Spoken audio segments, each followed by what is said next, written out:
What's going on, everybody? KingofDragons 5000 here, coming at you with another figure review. Today we'll be having a look at the DC Collectibles DC Essentials Cyborg Superman. Here we do have Cyborg Superman in the packaging. Really been looking forward to this guy. I don't have a Cyborg Superman in my collection yet. What we're going to do now is take a little break, get him open up, and I'll have a better look at Cyborg Superman. Stay tuned, everyone. And so here we have the DC Essentials, Cyborg Superman pose and out of the packaging.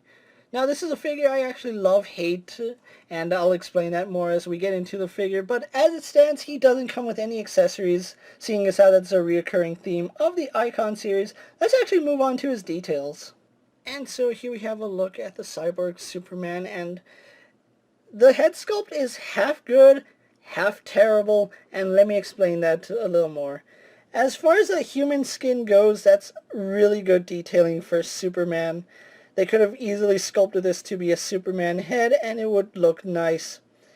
However, this is Cyborg Superman, and as you can see his cyborg half, it doesn't look as good as the rest of the figure. Like, I'll explain more going on detail on his cyborg half, but taking a look at Cyborg Superman's head, something happened in the time of making this figure and giving him, I don't know, there's something off about the head.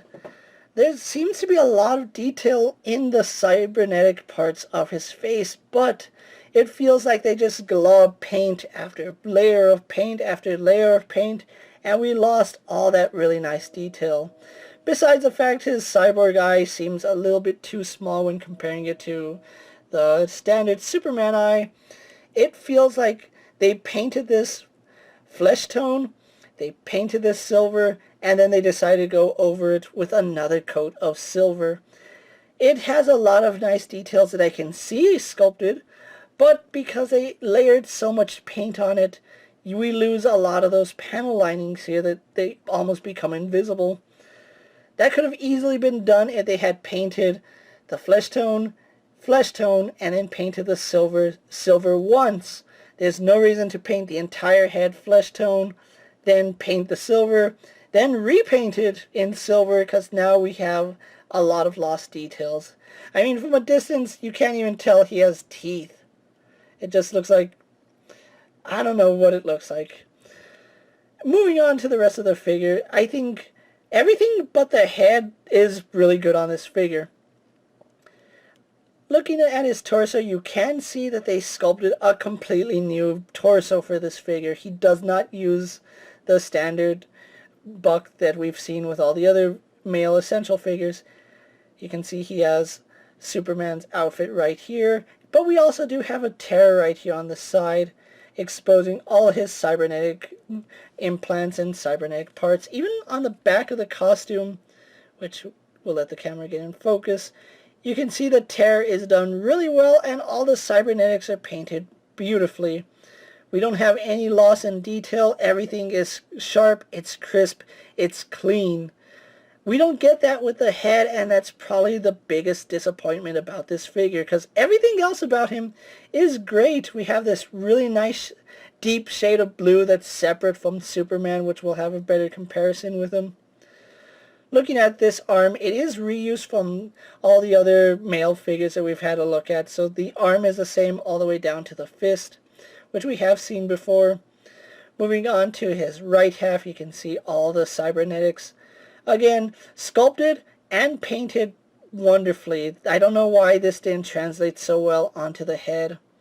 Seeing as how this is completely cybernetic, I'm wondering if this does mean we'll get a cyborg down the line. They already have the makings of it with this arm. Might as well just go the full mile and just give us a cyborg. But moving on, you can see all these little crevices. They're painted really well. They have some sculpted detail, some dry brushing on them. That's something that we don't have in the head, and this is even smaller than his head. The cybernetic hand is smaller than the head, and we still get pretty impressive detail. Why couldn't that translate to the head? I have no idea. I don't make the decisions, and sometimes I really wish I do. Moving on to his belt, they do rectify the problem that we had with Superman where the belt loops were not painted. Here you can see the belt loops are painted all the way around, so anybody complaining about that, painted belt loops, there we go. You can see his trunks are just on the pelvis piece right here. They don't go onto the thigh like they did with Superman. I much prefer this than the way they painted it because this looks cleaner and looks normal from any way you articulate his leg. Moving on to his right leg, you can see he does have everything from the hip down is Superman. From the hip, the quad, the knee, the calf, the boot, the foot, it's all Superman. On this side, we have Superman's thigh, Superman's quad, and then we have Cyborg Superman's knee. And this only makes me wonder if they were going to get a Cyborg down the line, because this actually looks really good. I like this. It's really sculpted wonderfully. You can see it has some detail right here. It does seem a little thin compared to his other leg, but if you think about Cyborg Superman, this is essentially him without flesh on that part, so only his endoskeleton is showing. Going on to the foot, that definitely screams Cyborg, so maybe we'll get a Cyborg in the Essentials line. The final thing we'll look at is his cape, and it's just the exact same reuse from Superman, but in a darker shade, so it all works with the aesthetics of this figure. And I kind of like that Cyborg Superman has this narrow cape. I would have liked Superman to have a billowing cape, and then Cyborg Superman with a more narrow cape. But other than that, still a really nice figure, with the exception of the head sculpt. So what we're going to do now is actually compare him to other figures you may have in your collection. And so here we have Cyborg Superman posed next to a DC Multiverse Superman and a Marvel Legends Cyclops.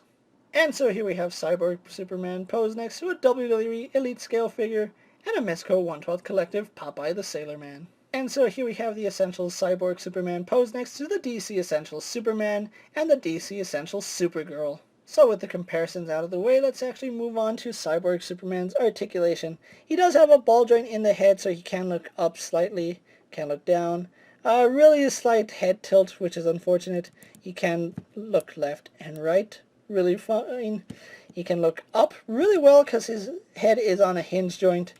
He can look down about that far. Arms do a full three. Oh, that arm does not want to move. It was moving earlier, but now it does not want to move, so we'll move this arm. Rotates all the way around. Both arms do go out to about there, which work really well. Both arms do have a bicep swivel. Double hinge in the elbow, works fine. We have a hinge in the wrist, which goes forward and back, as well as rotation. He does have an ab crunch, which goes forward about that far. Crunches back about that far. Waist swivel works fine. Legs do kick forward about there. They kick back, go out all the way to the side. Swivel at the thigh, double bend in the knee. Works no problem. We do have a boot cut right here in the cybernetic part, although that doesn't want to swivel. The boot does rotate. And then we get that ball hinge, so we get some rotation right there. A hinge, and then we can move that hinge over. And this is where all the problems in standing come, because there's really no way to have that joint flat on the floor, which is really unfortunate. And then we also do get rotation at the ankle. So overall, pretty good articulation here on Cyborg Superman. So what I'm going to do is get this guy posed for my final thoughts, try to get this arm moving, and then we'll wrap up this review. And so here we have Cyborg Superman posed for my final thoughts. Overall, I really do like the way this figure came out from the neck down. The head sculpt on this guy is a little bit soft, especially on the cybernetic parts, where I think it should be the sharpest. A lot of detail got lost because they grouped paint after paint layer on top of it. If it had been painted with the same care that his cybernetic parts are on his body, this would be such a much better figure. However, I still think this is a figure you want to have in your collection, especially if you're a fan of Superman and want some Superman villains to go in your gallery. And the Essentials line has been pretty good at giving us one hero, one villain, so our teams are pretty much even at this point. If you're a fan of Cyborg Superman, I'm pretty sure you'll fall in love with this figure like I have. The head is a little to be desired, but everything else about this figure is something to admire. The cybernetic parts on him are sculpted beautifully.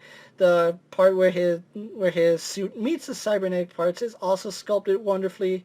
The tear in the suit looks natural. I do feel like maybe the knee could have been done a little bit better, but overall it's still a pretty good figure, and I finally did get that right arm move, or the left arm moving. So if you are looking for this figure, go ahead and check your local comic book stores for this guy, as well as other online retails. I was lucky enough to pick up Cyborg Superman and the rest of the Essentials series from my local comic book store. So a huge shout out to Asylum Comics for getting this out to me, so I could review it for you guys. Now, this figure is going to run you anywhere from $25 all the way to $28, which is a pretty big jump in price, seeing as how he doesn't even come with any alternate hands or heat beam effects. I still think he's a really neat figure to have in your collection, especially if you don't have one in your collection already.